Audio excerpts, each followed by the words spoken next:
Smash Onic them! PH on the blue side, All Bren troops Esports deployed. onto the red side. Let us go for the team rundown. Yaknu with the Kimi, Wise on the Harith, and oh my Venus! Isa sa mga favorite, of course, na panoorin ng mga players, mga fans ng Onic PH back sa Estes, Dilar on this signature choke, and Ken on this Hylos. For the side of Bren Esports, going to be Cardzy on the 1-1. Rebo as Selena. Lasty will be playing that back shot.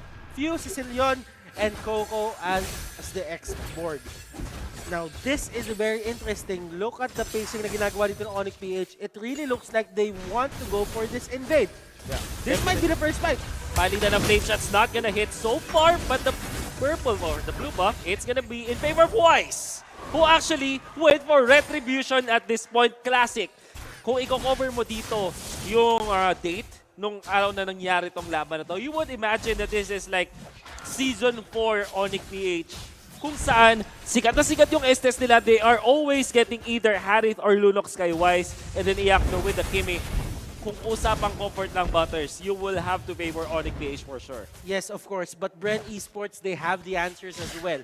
Even though may comfort kayo, kapag ka nasasagutan yan, yes, you might be at full potential here, pero Bren Esports is at the full potential din para sagutin lahat ng threat na binabato nyo. Speaking of threats, kung i-evaluate mo to para sa Onic PH, definitely ang main threat sa'yo is if Carl TZ will be able to farm. That's 1-1.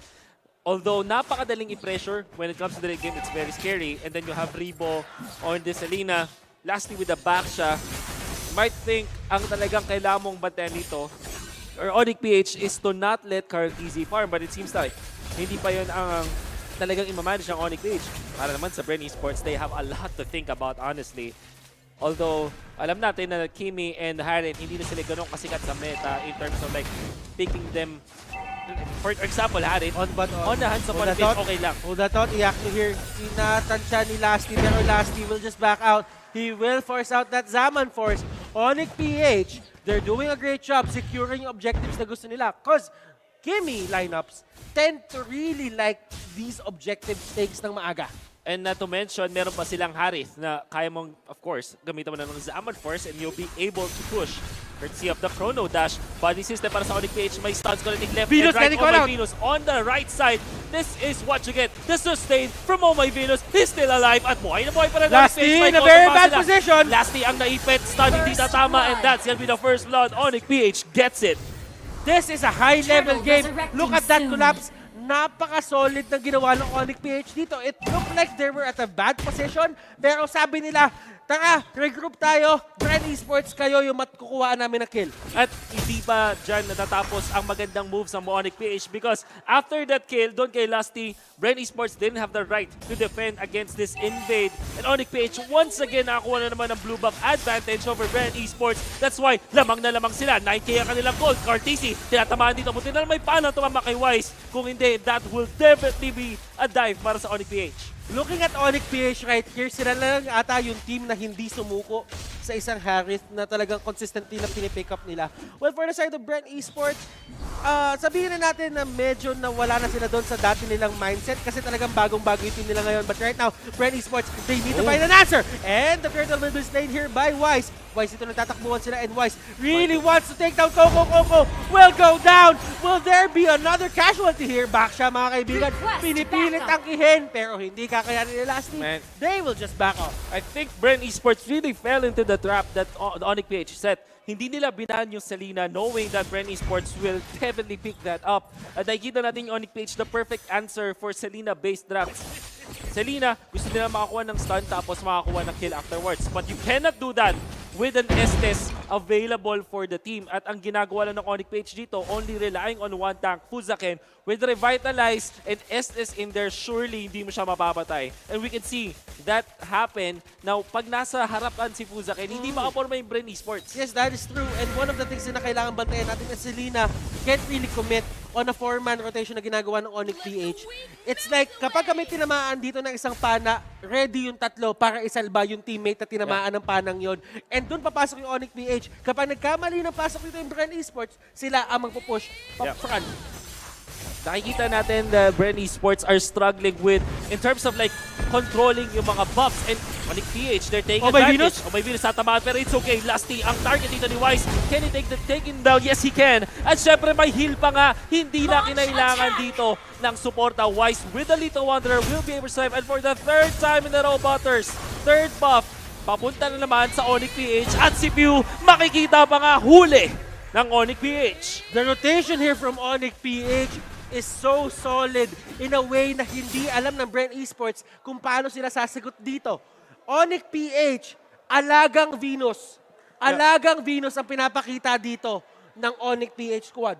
This is the reason why people are hyped about the pick ng Onic PH na kinuha nila dito yung Estes. Kakaiba yung mastery dito ni Venus. Kabisado niya. I guess, at this point, para siyang quarterback for the team. Sabi niya, sige, go mo lang yan, kaya kitang supportahan. And it's really dependent on like the team, or the overall team coordination of Onic PH. Not only that, madami nga din kasing nasasagot dito yung Estes na pick ng Onic PH laban sa Bren Esports. And that is one of the things na kailangan natin bantayan. How will Bren Esports come back from this? Yeah. And yeah, I mean, Onic dito, looking really confident. And kung nakapapansin nyo sa mga screens nyo ngayon, halos color identical. Yeah. Itong dalawang teams na to. Sino nga ba ang mas malakas na black and yellow? Black and yellow. Pero alam mo, parang parang may bago na akong gustong i-nickname dito kay Fuzakin. Ano? Para siyang Kingmaker. Pwede siyang Kingmaker. Imagine, when he went to the team, to Sunsparks, right? Then now, part of Onic PH, will it be part 2 ng pagiging Kingmaker ni Fuzakin? Very fitting, since meron kang Kingmaker, you should have a queen. Oh, Queen, of course. Oh my Venus, the one and only queen. Turtle resurrecting We'll see soon. as Onic PH is here. 4-0. I think ang kailangan din natin tignan bukod sa mga kill scores is the map. Lamang na lamang in terms of map control ang Onic PH and even the buffs. I'm sure there are no post-game stats on how many blue buffs they have taken. Pero sasabihin ko na sa inyo, 3 so far para sa Onic PH.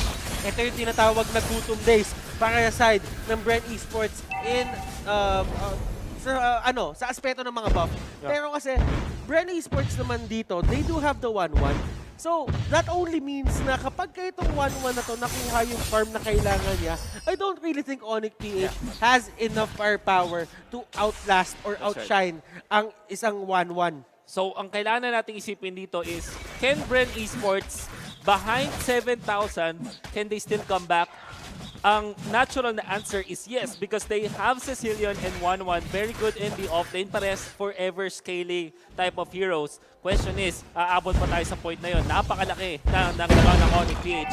Finally, Bren Esports able to close out a third kill. Pero anong kapalit mo ang sa gitna naman? Pressure para sa Onic PH as the bottom lane will also be destroyed.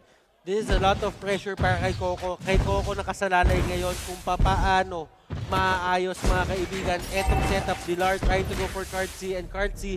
Nakipagsundutan nila dito pero Onic PH getting turret after turret. Things are looking really bad for the side of Bren Esports. And Dilar can do this.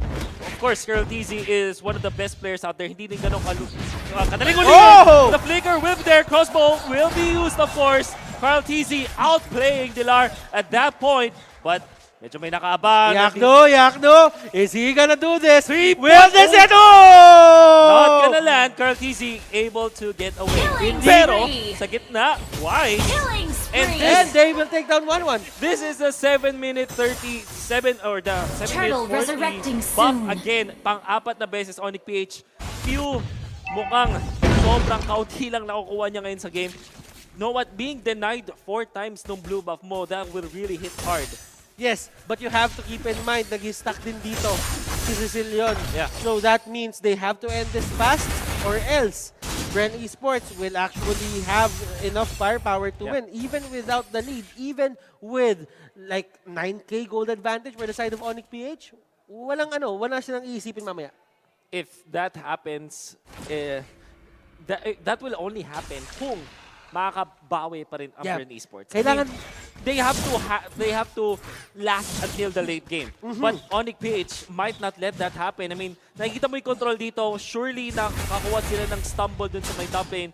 If you discount that, if i-separate mo yung fact na yun, technically speaking, perfect game to para sa Onic PH. And who's ahead, the kingmaker here. He is just trying to go in front. Wala na siyang mana dito kahit ano. Coco almost getting hit by that flame shot. Pero hindi rin magko-connect. And right now, look at the map. Lahat nakapush dito, paside ng Bren Esports. This is where the pressure kicks in for the red side. And right now, onto the middle lane, there is a fight. Last dito, naibit sa may pinakagitna. He will go down. And Curtsy trying his best to fight. Pero naman si Wise sa likod. Wise! Oh my goodness, the place! This guy actually going to the backlines and taking down Few.